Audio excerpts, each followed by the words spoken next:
Toronto is, by any measure, a growing global metropolis. And every time I'm back in the GTA, I am struck by how fortunate we are as Canadians to welcome people who have chosen Toronto and Canada as their home. That is indeed one of the best parts of my job, and the job to which I aspire. I get to meet almost daily with inspiring and industrious people who have made brave decisions to leave their loved ones and their homelands to start a new life in a new country. They have chosen Canada.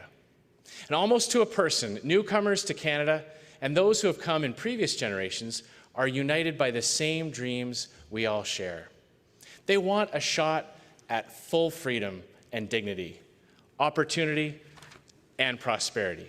They want to make life better for themselves and their families. Point le plus important, ils veulent faire une différence positive dans leur communauté et aider à faire du Canada un endroit encore meilleur. C'est l'histoire de l'immigration au Canada et fondamentalement l'histoire du Canada lui-même. I believe Canada is the greatest country on earth.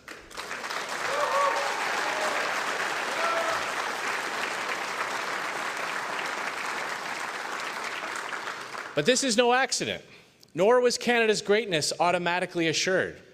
It took work, hardship, sacrifice, faith, risk-taking, and the entrepreneurial spirit. If we want to understand what Canada is and what it can be, we need to understand where we have come from. From the very first Indigenous peoples to each wave of new arrivals that have come to Canada, to hopeful newcomers that are arriving even today at Pearson and other ports of entry, all are part of that shared story. And we are all part of a grand tale still being written. A success story of different people, humanity in all its diversity, each adding its own chapter. One country, the true North, strong and free.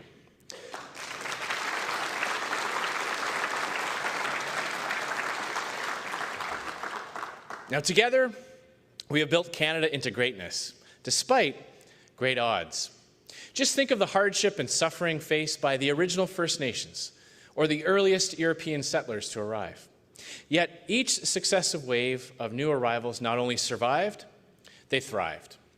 Canada's first Indigenous peoples who established a foothold on the land and built a lasting way of life out of harsh natural environments. Les premiers Français qui ont fondé les colonies qui sont devenues des centres florissants comme Québec et Montréal. Et les loyalistes de l'Empire uni qui ont fui l'oppression aux États-Unis et qui ont aidé à bâtir les provinces qui formeraient notre confédération. En fait, le Canada a toujours été un phare et un refuge dans le monde. Qu'il s'agisse des Afro-Américains fuyant l'esclavage par le chemin de fer clandestine, for Poles, Jews, Hungarians, Czechs, and Ukrainians fleeing totalitarian communist regimes in Eastern Europe, or for Chinese, Tibetans, Vietnamese fleeing communism, poverty, persecution, and war. Each of these groups of new arrivals saw in Canada the chance to realize their hopes and dreams. They have helped grow this country, literally and figuratively, as have more recent arrivals, Iranians fleeing theocratic despots, Copts persecuted for their belief in Jesus Christ, Muslims afflicted by oppression and civil war, gays and lesbians escaping literal extermination simply for being who they are. And it's all because Canada is built on a rock-solid foundation of enduring values, democratic institutions, the rule of law, and fundamental and universal human rights.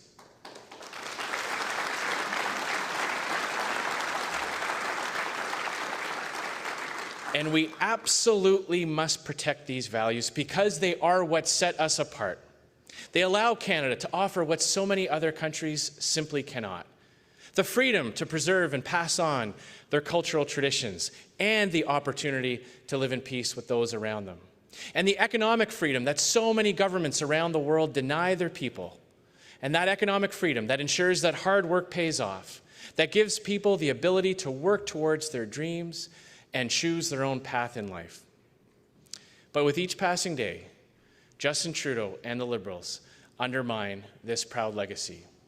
In 4 years, they have not only undone progress the previous Conservative government made to strengthen our immigration system, to speed up processing and to eliminate backlogs, they have managed to undermine the long-standing consensus that immigration is indeed a positive thing for this country.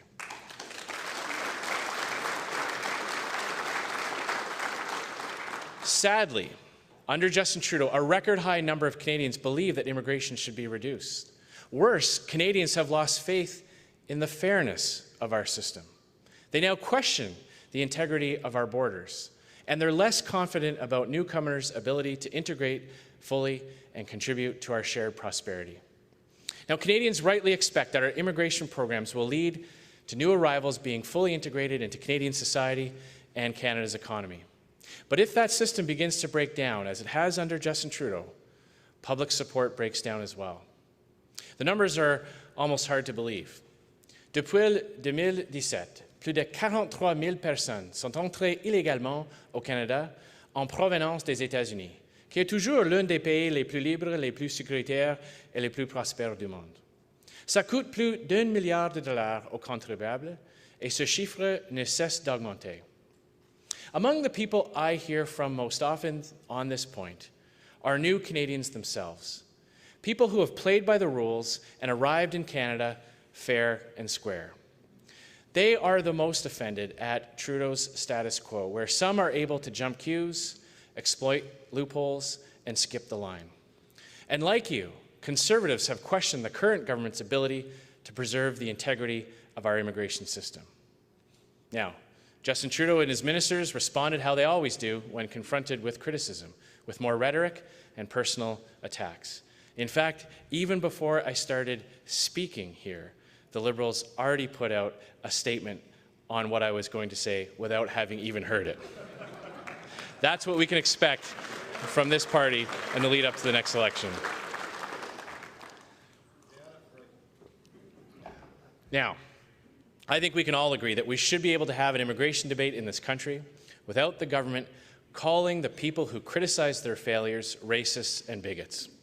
This government's approach is dangerous for two reasons. First, it reduces legitimate criticism to cheap partisanship and makes it easier for the government to ignore the very real problems in the system. And number two, and more importantly, it debases and devalues the threats that are still, unfortunately, all too real in our society. Racism is real, bigotry is real, extremism is real. And to ascribe those motives to those who simply want stronger security screening procedures or fewer people entering the country illegally makes a mockery of such hateful forces. Now, before I move on to what a new Conservative government will do to renew faith in our immigration system, I'd like to make something absolutely crystal clear. And what I'm about to say, I have said many times before. There is absolutely no room in a peaceful and free country like Canada for intolerance, racism, and extremism of any kind.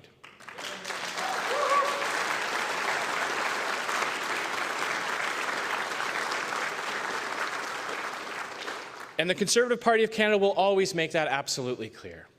This goes to one of my most deeply held personal convictions. I believe that we are all children of God, and therefore there can be no inferiority amongst human beings. And that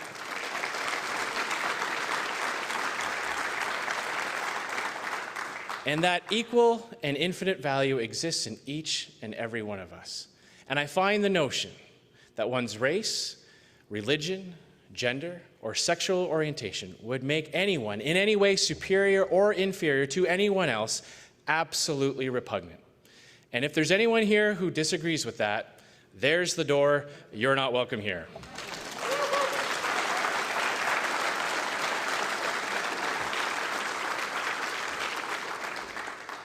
Now, over the last several months, Canada's Conservatives have consulted Canadians and stakeholders from all over the country as part of our Pathway to Canada tour. And I want to thank our Immigration Shadow Minister, Michelle Rempel, for all her work on these consultations.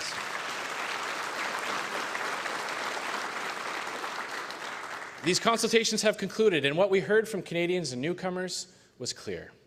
They want the immigration system to be managed competently. They want to know that every measure is being taken to ensure their safety. But most of all, they want Canada to remain a safe and welcoming place for the world's most vulnerable.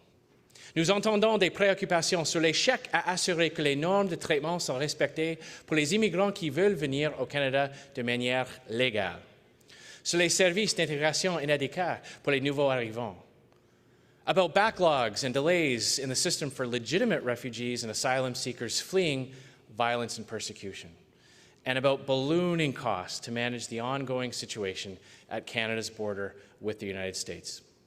As Prime Minister, my government will restore fairness, order, and compassion to the immigration system. So allow me to expand on that for a couple of minutes, because this is personal to me. My mother, who passed away just a couple of years ago, was deeply committed to helping the vulnerable. She instilled in us, in our family, an enduring appreciation for how a commitment to social justice flows naturally from the conservative principles of individual responsibility, compassion, and common sense. My mother loved the scripture verse that goes, "Truly I tell you, whatever you did for one of the least of these brothers and sisters of mine, you did for me."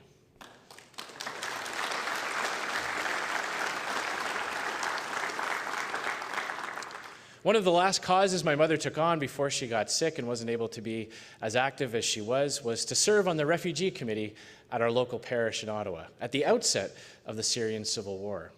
Refugees were just starting to come, and she was ready and eager to do whatever she could to help. She did what she could to help financially, but she also showed them around town, had them over for dinner, made sure they had the things they needed. My father also got involved, helping to celebrate their birthdays by bringing over cakes and gifts.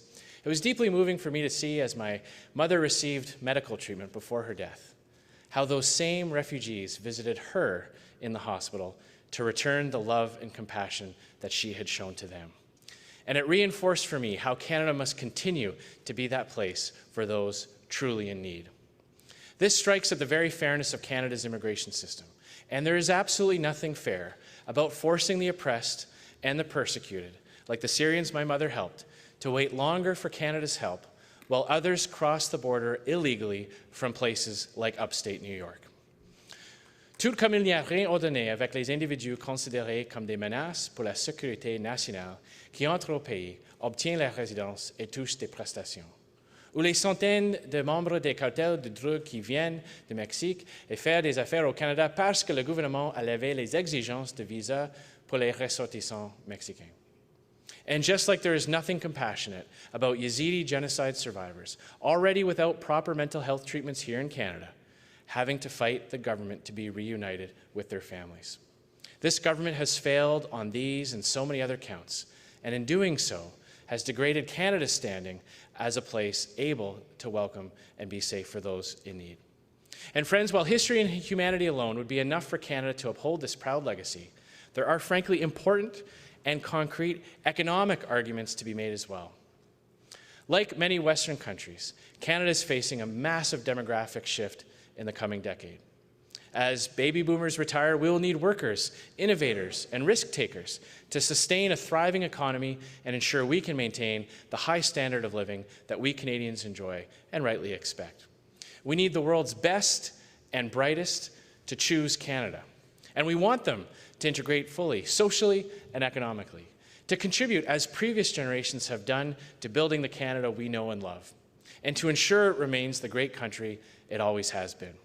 When newcomers to Canada succeed, Canada succeeds.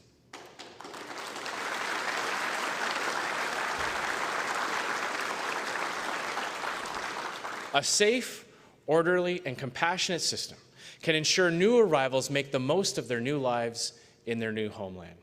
Such a system ensures all Canadians are better off as well. Now, Canada's Conservatives are preoccupied by jobs and the economy first and foremost, because we know that that prosperity lifts everyone out of poverty and allows everyone to have a better quality of life.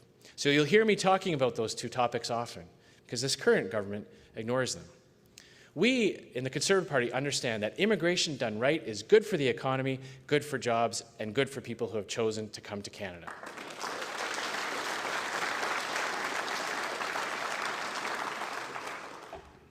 Now, I want to touch a little bit on immigration numbers.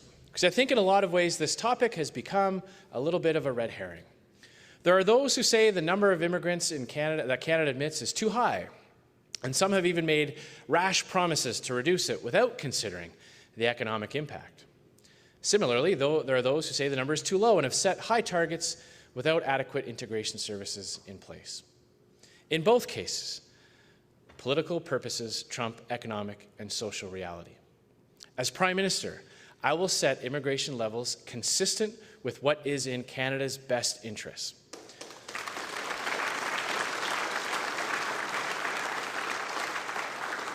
Now, that number may change every year, and I'm not going to get into a political debate, or worse, an auction about immigration numbers. The number will reflect what Canada needs, and just as importantly, who needs Canada. Now, this brings me to a few final thoughts I would like to share with you. In a few months, when our next federal election campaign begins, each party will release a platform full of ideas and options for voters to consider. And I would like to share some of those in a general way with you today. As Prime Minister, I will work to immediately restore fairness, order, and compassion in our immigration system.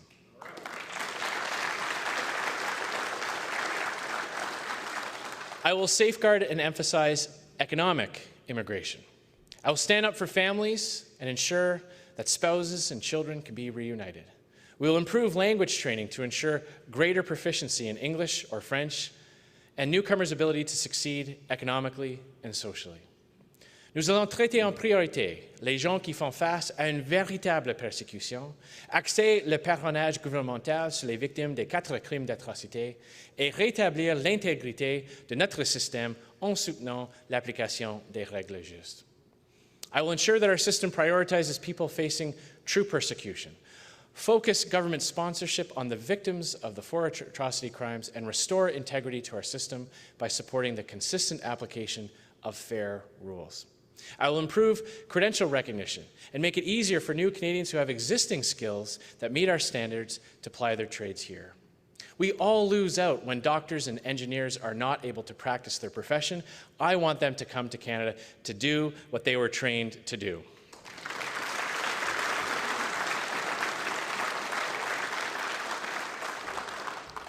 And I will work to allow those who enter Canada as low-skilled workers a permanent path to residency, making sure wages are fair and worker abuse is prevented. I will work to reunite survivors of genocide who have already resettled in Canada more expeditiously.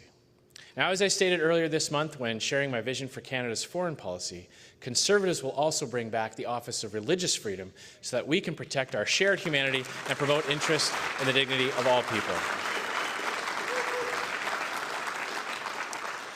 We will work to put an end to the illegal border crossings at unofficial points of entry like Roxanne Road by closing the loophole in the Safe Third Country Agreement that allows some people to skip the line and avoid the queue. And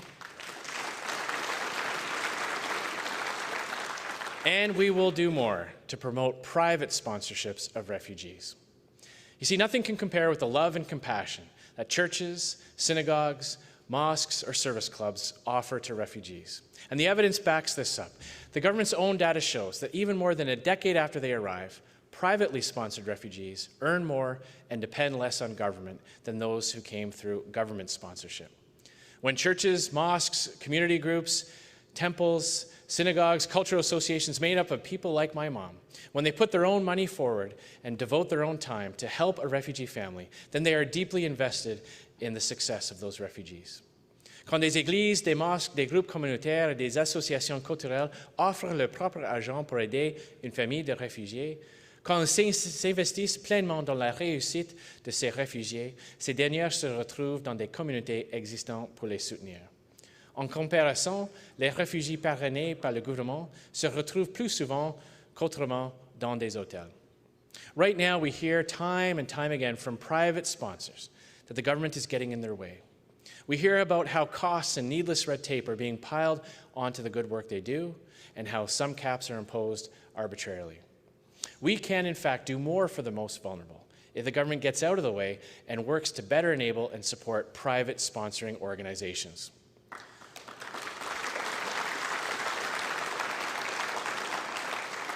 Now, these are just some of the proposals we'll put forward, and others will flow in time and we'll fill in some more details during the election campaign itself. Although in our view, there is no debating the need for real action to restore our system's integrity. Conservatives have cleaned up liberal messes in immigration before, and we are prepared to do it again, with fairness, order, and compassion as the pillar of our efforts. Now, friends, we have all seen how the Liberal leader reacts to dissent and disagreement within his ranks. He silences it. He and his party are also intolerant of and openly hostile toward the personal beliefs and convictions of millions of Canadians. There are others, too, who abuse words, devalue meaning, and silence views that don't conform to a narrow way of seeing things. That means today's Conservatives are alone being the last true big tent national party. We embrace personal freedom. We embrace the freedoms that people have when they come to Canada. I am proud to lead a party that believes that Canada's best characteristics are reinforced by the best values of new Canadians: hard work, entrepreneurship, personal industry, family, faith, religious freedom, sacrifice, risk-taking, individual freedoms, and respect for the rule of law. All of these inherently conservative principles are ones shared amongst those who have come to Canada over the course of our history. Conservative values are values shared by hundreds of thousands of newcomers who arrive in Canada each and every year.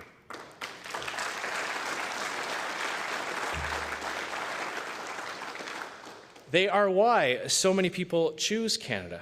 They are the ideals that make us Canadian, and ones which Conservatives place at the heart of our party.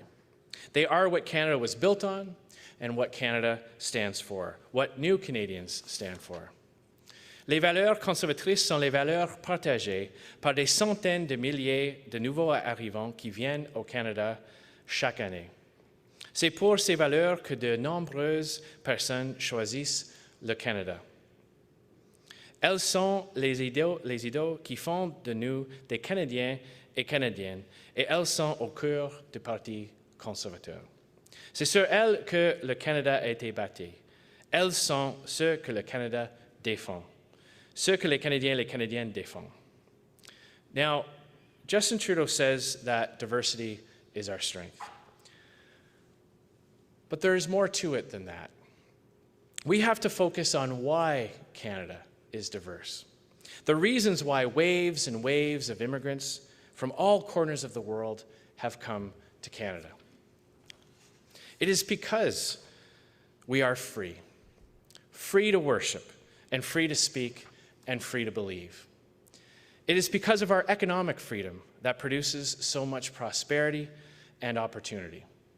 It is because we are open to the persecuted and the oppressed and the broken.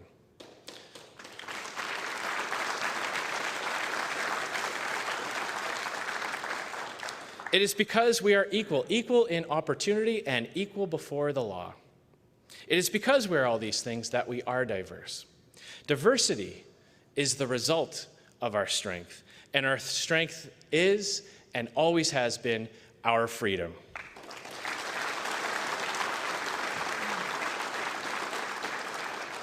And that freedom is based on the institutions and principles that we hold so dear and that we must ensure are protected. The reason why so many people from around the world are able to be treated equally, practice their faith, pass on their customs and traditions, is because ours is a society based on the equality of all human beings, of the inherent human rights that we are endowed with by our Creator, not by the government of the day. And that is safeguarded by strong democratic institutions and the rule of law. It is essential that in order to continue to be the place where people can come and add their contribution to our story as it unfolds, that we protect and promote those principles and institutions to all who choose this wonderful country. As John Diefenbaker said, I am a Canadian, free to speak without fear, free to worship in my own way, free to stand for what I think right, and free to oppose what I believe wrong, and free to choose those who shall govern my country.